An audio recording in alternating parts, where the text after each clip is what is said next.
Hello बच्चों, good evening. Welcome to the chemistry zone. Previous lecture में हमने ये टॉपिक सीखा था कि कोई रिएक्शन है जिसका स्टोइकियोमेट्रिक कोएफिशिएंट 1 है, तो ऐसे हाइपोथेटिकल हैविंग स्टोइकियोमेट्रिक कोएफिशिएंट 1 वैसे रिएक्शन का आर एवरेज और आर इंस्टेंट कैसे कैलकुलेट किया जाता है। अब नेक्स्ट टेक्स्ट बुक में उसी पे डिपेंड एग्जाम्पल 4.1 है जिसको हमें सॉल्व करना है। From the concentration of butyl chloride at different time calculate the average rate of the reaction and are instant also. हमारे पास डेटा है कि t सेकेंड, इसमें 0 सेकेंड पे कंसेंट्रेशन था 0.100 मोल पर लीटर। आफ्टर 50 सेकेंड इतना कंसंट्रेशन है, 100 सेकेंड के बाद इतना कंसंट्रेशन है, 150 सेकेंड के बाद इतना कंसंट्रेशन है, यानी कि डिफरेंट टाइम इंटरवल के ड्यूरेशन में कंसंट्रेशन आर को मेजर किया और ये डेटा बनाया। उसी डेटा के हिसाब से आपको आर एवरेज कैलकुलेट करना है। तो आर एवरेज कैसे हम कैलकुलेट कर सकते हैं? तो हियर आर एवरेज कैलकुलेट करने का फॉर्मूला हमने सीखा था पहले वाले लेक्चर में कि concentration C2 minus C1 upon T2 minus T1, it is nothing but minus of delta R upon delta T. चलो सबसे पहले बात करें इन केस फर्स्ट कि भाई t इज इक्वल टू, मतलब उसको t1 ले लो, तो t1 is equal to 0 second, दूसरा टाइम जोन है t2 is equal to 50 second. तो जब 0 सेकेंड था तब कंसंट्रेशन R1 कितना था? तो बोले 0.100 मोल पर लीटर, और T2 सेकेंड पे कंसंट्रेशन कितना था? तो 0.0905 मोल पर लीटर। अब आपके पास दो टाइम इंटरवल में दो कंसंट्रेशन है, तो ऑब्वियसली आर एवरेज इजी हो जाएगा ना कि R average is equal to minus R2 minus R1 upon T2 minus T1। तो माइनस, ये ऑलरेडी माइनस है, वैल्यू डिक्रीज हो रही है, तो this minus this already negative आएगा, तो नेगेटिव नेगेटिव पॉजिटिव हो जाएगा। सो मैं डायरेक्टली लिख दूं 0.0905 minus 0.100 upon T2 minus T1, तो 50 सेकेंड, तो 0.0905 माइनस 0.100, तो आपका आंसर कितना आएगा कि 0.0085 और 0.0085 डिवाइडेड बाय 50 सेकेंड, तो आपको कोई ना कोई रेट कांस्टेंट मिल जाएगा। T2 minus T1 0.00905 minus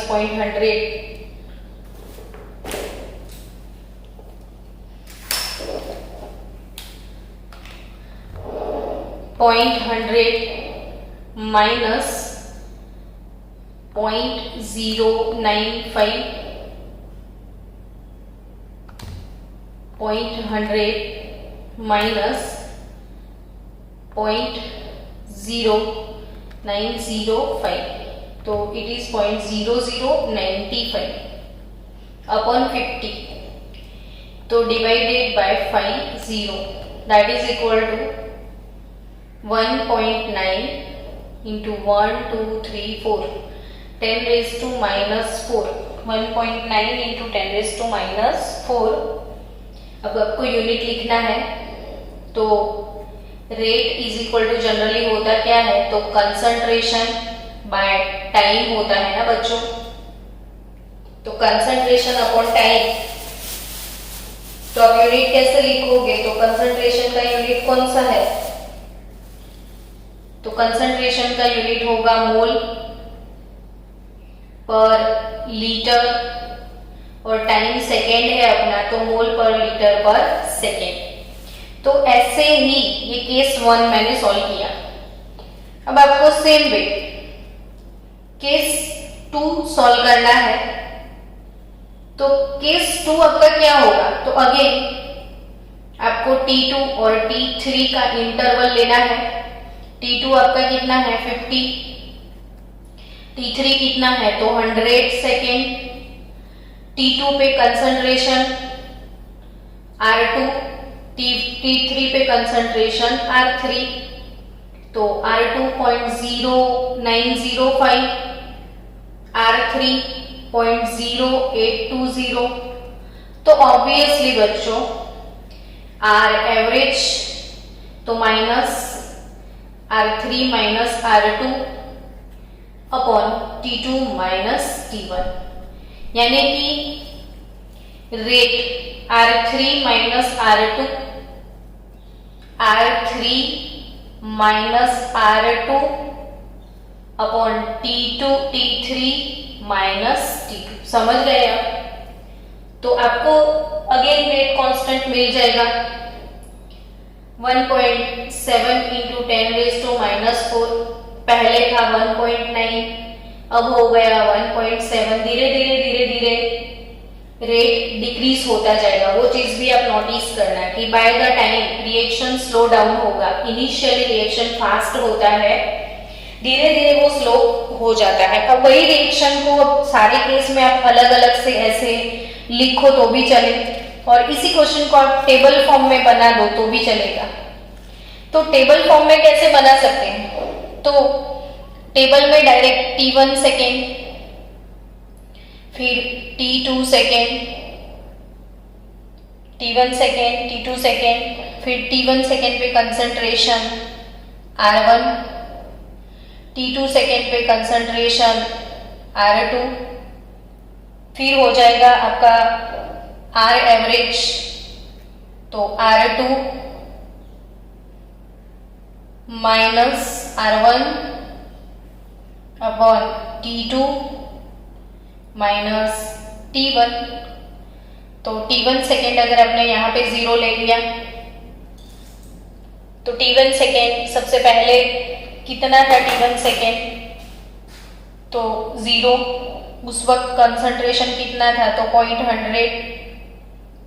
T2 second आपके लिए 50 है, तो उस वक्त कंसंट्रेशन कितना है तो 0.0905। फिर आप समझ सकते हो R2 minus R1 upon T2 minus T1, तो आपको रेट मिलेगा 1.9 इंटू 10 रेज टू माइनस 4। अब दूसरा इंटरवल, अब आप T2 यहाँ पे 50 ले लो और यहाँ पे 100 ले लो। जब 50 है तो कंसंट्रेशन 0.0905 है, 100 है तो कंसंट्रेशन 0.0820 है। तो R average this minus this upon this minus this, तो फिर से आपको R एवरेज मिलेगा 1.7 इंटू 10 रेज टू माइनस 4। अब यहाँ पे 100 लिख दो, तो उसका नेक्स्ट कितना मिनट है 150 है, तो इधर 150, 100 पे कंसंट्रेशन है 0.0820 और इधर कंसंट्रेशन होगा 0.0741। तो this minus this upon this minus this, तो अगेन आपको रेट मिलेगा 1.58 इंटू 10 रेज टू माइनस 4। आपका यूनिट होगा मोल पर लीटर पर सेकेंड। तो आई थिंक वैसे ही आप सारे इंटरवल के लिए कैलकुलेट कर सकते हो। और आप नोट डाउन करो कि it can be seen that here कि जो रेट कांस्टेंट है, एवरेज रेट, वो धीरे धीरे धीरे धीरे डिक्रीज हो रहा है। सो बच्चों, आर एवरेज कैसे निकालना है वो क्लियरली आपको समझ में आ गया है। अब अगर आपको बोला जाए कि आर इंस्टेंट फाइंड करो, सपोज ऐसा बोल दिया कि if t is equal to 600 second, if t is equal to 600 second is taken, then calculate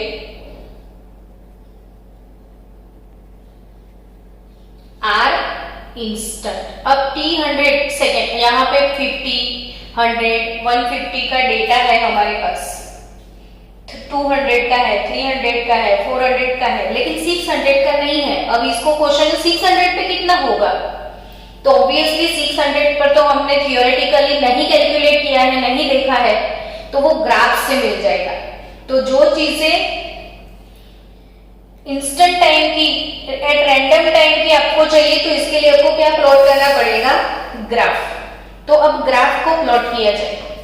तो चलो, यहाँ पे ग्राफ में आप सबको पता है कि यहाँ पे आपको लेना है कंसंट्रेशन और इधर आपको लेना है टाइम। हमारे प्लॉट में सेकेंड में है टाइम और कंसंट्रेशन मोल पर लीटर में लेना है। मैंने 100, 200, 300, 400 ऐसे टाइम जोन ले लिया, यहाँ पे 0.02, 0.04 ऐसे कंसंट्रेशन ले लिया। अब आपको ग्राफ प्लॉट करना पड़ेगा। आपके पास जो डेटा है कि 0 सेकेंड पे 0.100 है, तो यहाँ पे 0 सेकेंड ये 0.100 पहला पॉइंट मिला, फिर 50 पे 0.09, तो 09 शायद एकदम क्लोज, तो 50 पे तो 0 और इसके बीच में 50 आएगा शायद, है ना। फिर 100 पे 0.08, तो ये 100, मुझे 100 पे आप ध्यान से देखो तो 0.08 मिलेगा आपको, 0.08। फिर 150 पे 0.07 है, तो 100 और इसके बीच में 0.07 का रीडिंग आएगा। फिर 200 है तो 0.06 है, तो 200 पे 0.06, फिर 0.05 300 पे है, तो 300 पे 4 और 6 के बीच में 0.05 वाला रीडिंग मिलेगा।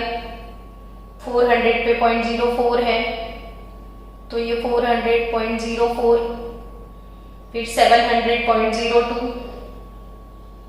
फिर 500 के बाद 300, 400 के बाद सीधा 700 है, तो 700 पे 0.02 है, तो ये रीडिंग निकलेगा। 800 पे 0.01 है, तो ऐसे रीडिंग होगा। तो रीडिंग के हिसाब से आपको एक कर्व मिलेगा। तो ऐसे आपको ग्राफ, ये जो गिवन डेटा है उसके हिसाब से आपको ग्राफ प्लॉट करना पड़ेगा। अब आपका क्वेश्चन है कि एट रैंडम 600 सेकेंड पे, कौन से सेकेंड पे, 600 वाले सेकेंड पे, तो कौन सा वो होगा, तो 600 वाले सेकेंड पे ये वाले पॉइंट, यहाँ पे 600 सेकेंड का पॉइंट है, तो ये वाले पॉइंट पे आपको इसके टच करते हुए एक लाइन ड्रॉ करना पड़ेगा। उसके बाद यहाँ से आपको टेंजेंट निकालना पड़े ऐसे। अब ये जो टेंजेंट है इसमें सिंपली कि ये जो लाइन है, ये यहाँ कौन सा ये लाइन को आगे देखो कौन सा कंसंट्रेशन है, यहाँ पे कौन सा कंसंट्रेशन है, तो इसको बोलना है dr। यहाँ पे कौन सा वैल्यू है, ये कौन सा वैल्यू है, इसको बोलना है dt। यानी देखो यहाँ पे 400 और 500 के बीच में है 450, और ये 700 और 800 के बीच में है तो 750 शायद ले लो। तो 750 माइनस 450, 750 माइनस 450, तो आपका आंसर आ जाए 300।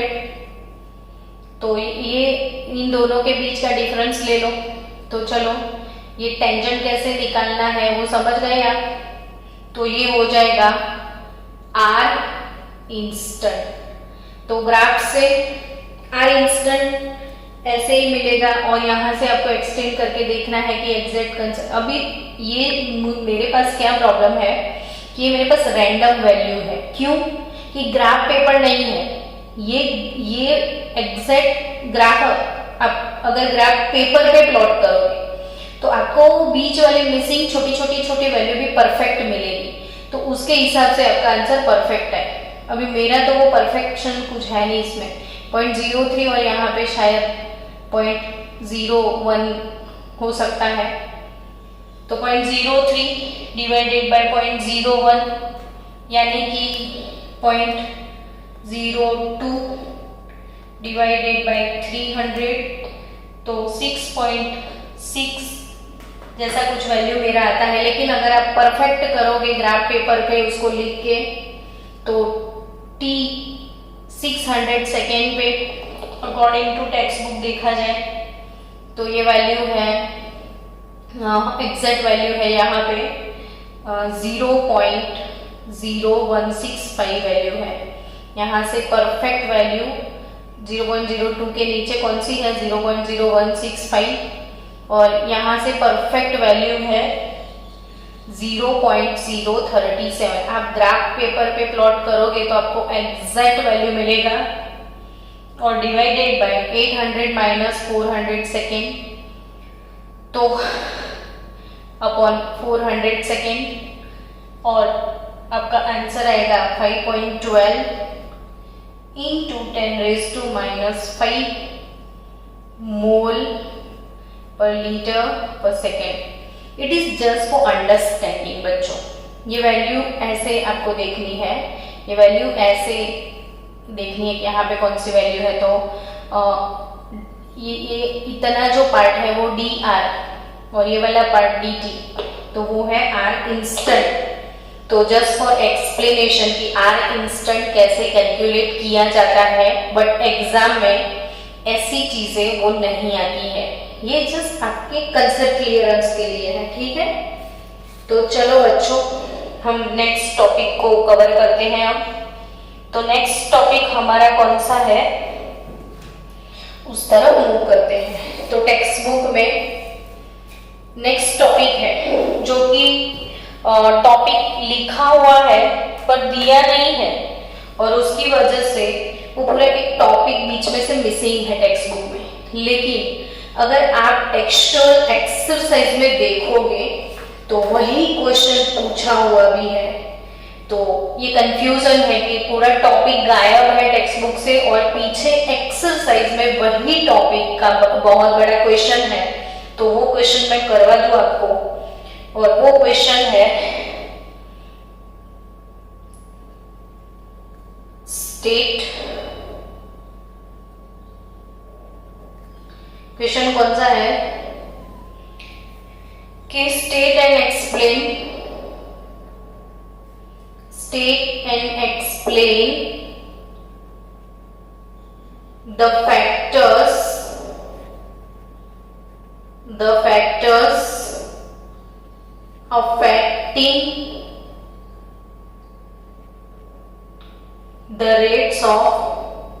affecting the rates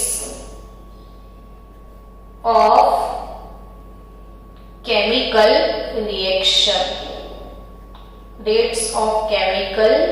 reaction, तो ये चीज, ये टॉपिक गायब है लेकिन पीछे एक्सरसाइज में क्वेश्चन है तो मुझे एक्सप्लेन करना पड़ेगा।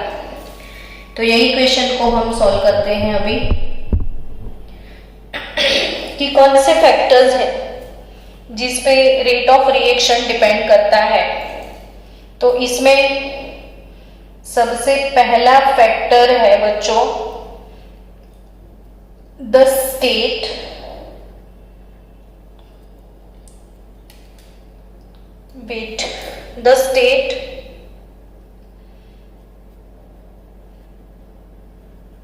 of substance आप नोटबुक में लिख देना क्योंकि मिलेगा नहीं टेक्स्ट बुक में। The state of substance and the area of surface. सबसे पहला फैक्टर कौन सा है? The state of substance and the area of surface. तो ये क्वेश्चन, ये फैक्टर से क्या समझना है? स्टेट ऑफ सब्सटेंस मतलब क्या? तो एक सिंपल सी बात है कि अगर आपके पास वुड का इतना पीस है, ये वुड है, ठीक है। दूसरा आपके पास केरोसिन है और तीसरा आपके पास एलपीजी का गैस है ना। अब इसका स्टेट कौन सा है? तो सॉलिड। ये कौन से स्टेट में है? लिक्विड। और ये वाला स्टेट है गैस। अब इन तीनों का कंबशन करवाना है। कंबशन का डेफिनेशन है रिएक्शन विद ऑक्सीजन। आपको क्या लगता है, वुड का रिएक्शन ऑक्सीजन से फास्ट होगा, केरोसिन का होगा कि गैस का होगा? तो यस, आपने पकड़ लिया। आपके मन में आंसर है कि मैडम सबसे फास्ट रिएक्शन गैसियस फेज में होता है ना। गैस ही तो है जो ब्लास्ट होता है। केरोसिन है तो एटलीस्ट उसके लिए माचिस तो चाहिए, बिना माचिस के तो वो कंबशन नहीं करेगा। लेकिन अगर गैस है, पेट्रोल पंप पे आपने सुना है कि पेट्रोल का वेपर बहुत होता है पेट्रोल पंप पे, तो वहां पे मोबाइल यूज करना मना है। और आपको पता है कि मोबाइल से भी आग लग सकती है पेट्रोल पंप पे। यानी कि सोचो आप कि गैसियस फेज एक रेडिएशन से भी रिएक्ट कर जाता है। तो यानी कि state of a substance, solid से लिक्विड में रेट ऑफ रिएक्शन ज्यादा होता है और लिक्विड से गैसियस फेज में रेट ऑफ रिएक्शन ज्यादा होता है। अब इसमें दूसरी बात ये बोली है कि द एरिया ऑफ सरफेस। अब यही वुड का पीस है, उसको आप लेके कितनी देर खड़े रहोगे तब जाके इसका कंबशन होगा? 10 मिनट खा जाएगा ये उसका कंबशन होते होते। लेकिन यही वुड के पीस को आप लकड़ी के टुकड़े को, वो उसका डस्ट वेयर नहीं बोलते हैं जैसे, तो वो लकड़ी के टुकड़े का पूरा पाउडर बना दो आप। तो अब पाउडर फॉर्म को आप रिएक्ट करवाओ तो ऑब्वियसली ये फास्ट कंबशन हो जाएगा।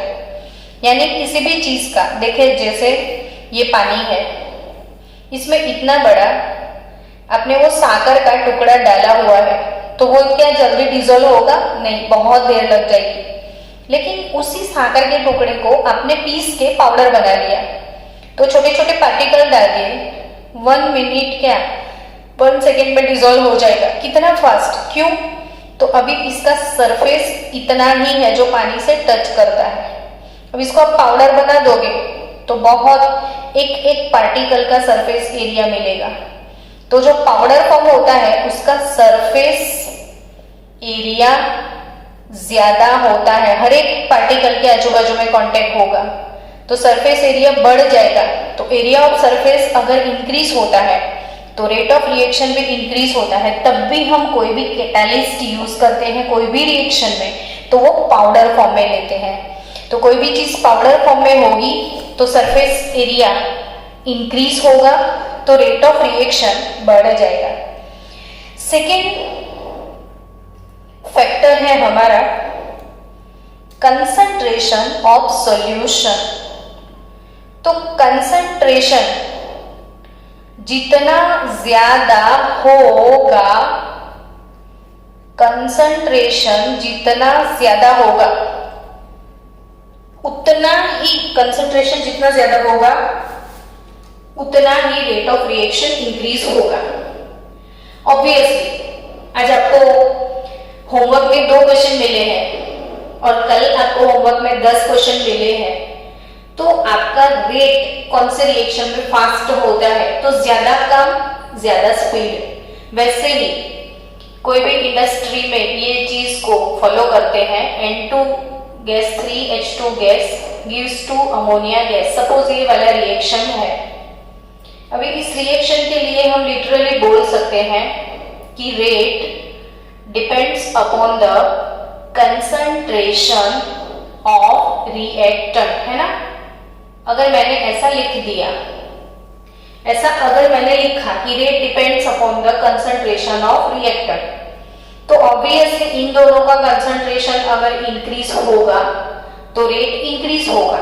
तो इंडस्ट्री में यही चीज को यूटिलाइज करके प्रोडक्शन काफी इंक्रीज किया जाता है। अब सोचो, नाइट्रोजन से जब नाइट्रोजन 1 मोल कंज्यूम होता है तब हाइड्रोजन तो 3 मोल कंज्यूम हो जाएगा, यानी रेट ऑफ रिएक्शन जो हाइड्रोजन का है वो ज्यादा है। तो और हाइड्रोजन इकोनॉमिकली काफी सस्ता भी है, तो इसीलिए अमोनिया की इंडस्ट्री में सबसे ज्यादा कंसंट्रेशन हाइड्रोजन का रखा जाता है ताकि रेट ऑफ रिएक्शन इंक्रीज हो जाए। तो सेकेंड फैक्टर, कंसंट्रेशन अगर रिएक्टेंट का इंक्रीज करोगे तो रेट ऑफ रिएक्शन इंक्रीज होगा और प्रोडक्ट जैसे ही बनता है वैसे फटाफट से डिक्रीज कर देना चाहिए।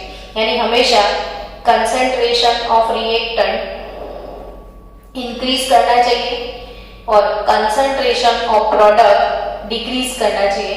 जैसे प्रोडक्ट डिक्रीज करोगे तो ये रिएक्शन फॉरवर्ड डायरेक्शन में होने लगेगा। जो यहाँ पे प्रोडक्ट डिक्रीज हुआ तो रिएक्शन ये सोचेगा कि भाई प्रोडक्ट बना ही नहीं, जल्दी जल्दी बनाना है, तो जैसे ही डिक्रीज करते जाओगे तो रेट ऑफ रिएक्शन इंक्रीज होता जाएगा। तो ये प्रिंसिपल है ल शटेलियर का। तो एक सेकेंड फैक्टर क्लियर हो गया हमारा कि भाई कंसंट्रेशन ऑफ सॉल्यूशन। और अगेन थर्ड फैक्टर पे फोकस करो अब कि थर्ड फैक्टर है temperature of the system. Temperature of system, तो सिस्टम का टेम्परेचर कैसा रखना चाहिए ताकि हमारा प्रोडक्ट इंक्रीज हो जाए, तो वो डिपेंड करता है। जनरल बात करें, जनरल एक सिंपल सी बात मैं आपको सिखाऊं कि एक एग्जांपल ले लेते हैं। यहाँ पे एक बाउल है जिसमें चिल्ड वाटर है, फ्रीजर से निकाल के पानी इसमें डाल दिया है, एकदम चिल्ड वाटर है, ठंडा पानी है, और ये हॉट वाटर है और वो एकदम बॉयल वाटर है। अब दोनों में इसका टेम्परेचर लो है, इसका टेम्परेचर हाई, समझ में ये तो आ ही गया। अब इसमें शुगर डाल दो, क्या डालोगे? शुगर, है ना, इसमें भी शुगर डालो। अब बोलोगे कि इसमें फास्ट डिजोल्व हो जाएगा, इसमें फास्ट डिजोल्व नहीं होगा। तो एक कॉमन सी बात, कॉमन सी, कि टेम्परेचर इंक्रीज होता है। क्या इंक्रीज होता है? टेम्परेचर अगर इंक्रीज होता है तो ऑब्वियसली ए और बी रिएक्टेंट है, सी प्रोडक्ट है, तो ये जो शांत बैठा है इसकी काइनेटिक एनर्जी ऐसे इंक्रीज हो जाएगी, ये मूव होने लगेगा, ये भी मूव, यानी जैसे जैसे टेम्परेचर आप इंक्रीज करोगे तो ये मॉलिक्यूल जो है इनके अंदर मूवमेंट इंक्रीज होता है ड्यू टू काइनेटिक एनर्जी। अब मूवमेंट इंक्रीज होता है तो दोनों ऐसे वाइब्रेट होते जल्दी से ऐसे एक दूसरे से कोलाइड करेंगे और जितना कोलिजन होगा उतना रिएक्शन फास्ट हो जाएगा। यानी कभी भी टेम्परेचर अगर इंक्रीज किया तो ऑब्वियसली रेट इंक्रीज होता है। और अकॉर्डिंग टू वन एस्टीमेट, बच्चों याद रखना, जब 10 केल्विन टेम्परेचर आप इंक्रीज करो सिस्टम में तो रेट डबल हो जाता है।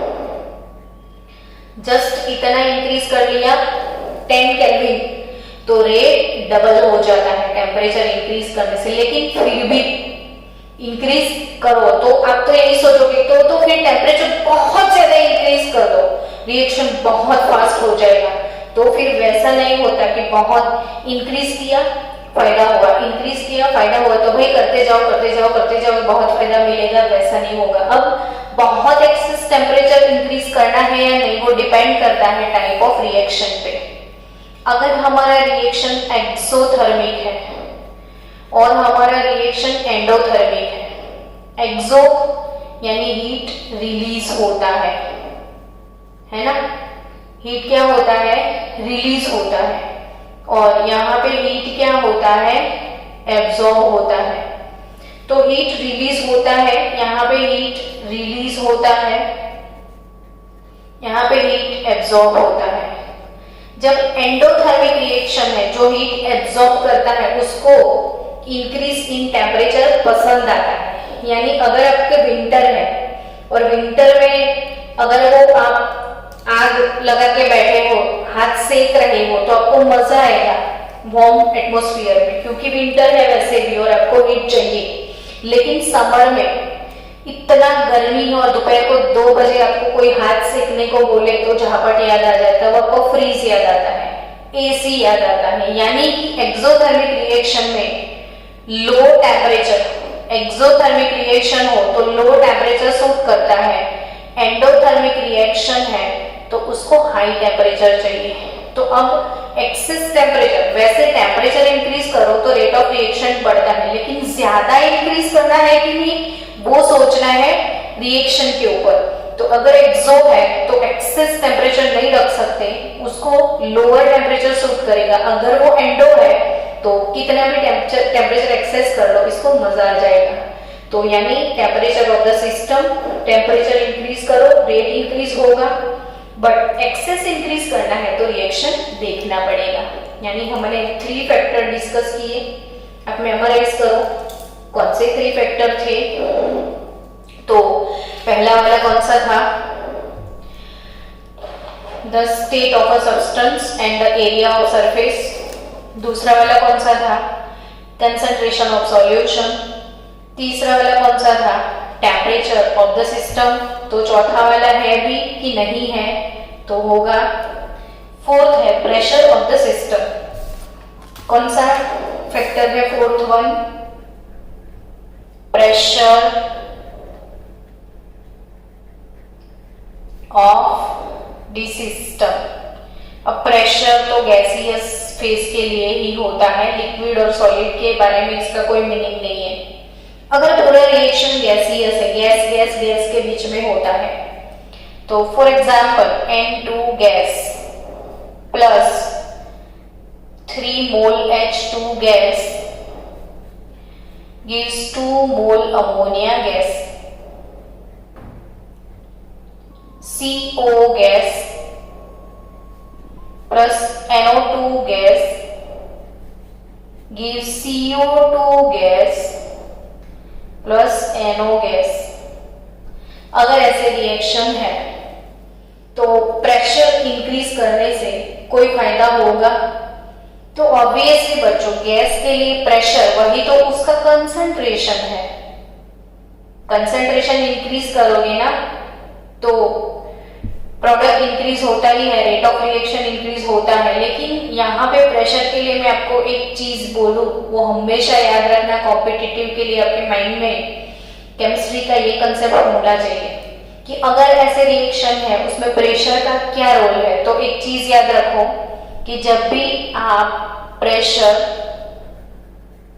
इंक्रीज करोगे तो कोई भी reaction high to low mole move होता है। 10 बार मन में बोल दो, अगर प्रेशर इंक्रीज किया तो reaction high to low mole move होता है। अगर प्रेशर इंक्रीज किया तो reaction high moles to lower moles increase होता है ना। कौन से मोल टू कौन से, हाई टू लो जाता है। अब इस साइड 1 मोल नाइट्रोजन, 3 मोल हाइड्रोजन, टोटल 4 मोल्स है, यहाँ पे 2 मोल्स है। ये हाई है, ये लो है, तो ऑब्वियसली हाई टू लो जाएगा। तो अगर मेरा अमोनिया का इंडस्ट्री है तो मुझे एक क्लू मिल गया कि इसको हाई प्रेशर पे रिएक्ट करवाया जाए ताकि रेट ऑफ रिएक्शन इंक्रीज हो जाएगा और मुझे फायदा होगा। और इसीलिए ये इकोनॉमिकली सस्ता भी है, तो इसका अमाउंट ज्यादा रखो तो प्रेशर इंक्रीज हो जाता है और ऑब्वियसली रिएक्शन फास्ट होता है। फिर से प्रेशर ऑफ द सिस्टम में क्या देखना है कि प्रेशर इंक्रीज करो तो वो हाई मोल्स टू लो मोल जाएगा। अब ये वाले रिएक्शन में क्या किया जाए, तो 1 2 मोल, 1 2 मोल, दोनों साइड मोल सेम है। अब तो इस पे प्रेशर का कोई इफेक्ट नहीं होगा, दोनों साइड मोल सेम है तो प्रेशर डालने का कोई मतलब नहीं है। अगर कोई ऐसा रिएक्शन है CaCO3 solid gives CaO solid plus CO2 gas, तो ये सॉलिड इसके मोल नहीं देखने, खाली गैस के देखने हैं। तो यहाँ पे 1 मोल है, यहाँ पे कोई गैस नहीं है तो 0 मोल है। रिएक्शन हाई प्रेशर पे होना चाहिए, लो प्रेशर पे। तो प्रेशर हाई करोगे तो हाई टू लो, अब इसका प्रेशर आपने हाई कर दिया तो हाई टू लो यानी रिवर्स डायरेक्शन में जाएगा रिएक्शन। तो इसलिए ऐसे रिएक्शन पे प्रेशर डिक्रीज किया जाता है, समझे आप। तो अगर डिक्रीज करोगे तो लो टू हाई यानी ये वाले डायरेक्शन में, यानी जैसे ही CO2 बनता है उसको फटाफट से निकाल दिया जाता है ताकि प्रेशर डिक्रीज हो जाए और रेट ऑफ रिएक्शन इंक्रीज हो जाए। तो फोर्थ फैक्टर था प्रेशर ऑफ द सिस्टम, और फिफ्थ फैक्टर है yes effect of catalyst. Effect of catalyst, effect of catalyst. तो कैटालिस्ट सबको पता है रिएक्शन में पार्टिसिपेट नहीं करता है but rate of reaction increase कर देता है ना। तो कैटालिस्ट डालोगे तो ऑब्वियसली रेट इंक्रीज होगा, क्योंकि कैटालिस्ट क्या करता है, तो कैटालिस्ट का रोल है वो एनर्जी ऑफ एक्टिवेशन, यानी कि मॉलिक्यूल को एक्टिवेट करने के लिए जो बहुत ज्यादा एनर्जी प्रोवाइड करनी पड़ती है वो डिक्रीज हो जाती है ड्यू टू कैटालिस्ट। तो कैटालिस्ट डाल दिया तो एनर्जी ऑफ एक्टिवेशन डिक्रीज करेगा। अब ये जो चीज है ना अभी आपको क्लियर नहीं होगी, लेकिन यही चैप्टर पे पीछे ये टॉपिक फुल लेंथ में आने वाला है। तो मैं इतने अच्छे से आपको एक्सप्लेन करने वाली हूँ कि आपके मन में एक एक चीजें 100% क्लियर हो जाएगी कि ये एक्टिवेशन एनर्जी क्या है, वो कैसे डिक्रीज करेगा, वो सारी चीजें। लेकिन अभी के लिए याद रखो कि एक्टिवेशन एनर्जी वो डिक्रीज करता है कौन, कैटालिस्ट, ताकि रेट ऑफ रिएक्शन इंक्रीज हो जाता है। तो कैटालिस्ट का रोल क्या है कि वो रेट ऑफ रिएक्शन इंक्रीज करता है। कैटालिस्ट के बारे में 2 अहम चीजें हैं, वो याद रखना कि there is no effect of catalyst on equilibrium. There is मतलब कोई ऐसा रिएक्शन है तो इक्विलिब्रियम आने के लिए जो टाइम लगता है, ये इक्विलिब्रियम आने में जो टाइम लगता है, अगर ये इक्विलिब्रियम आने में 8 आवर्स लगते हैं तो कैटालिस्ट डालने से वो 4 आवर्स हो जाएंगे। क्यों?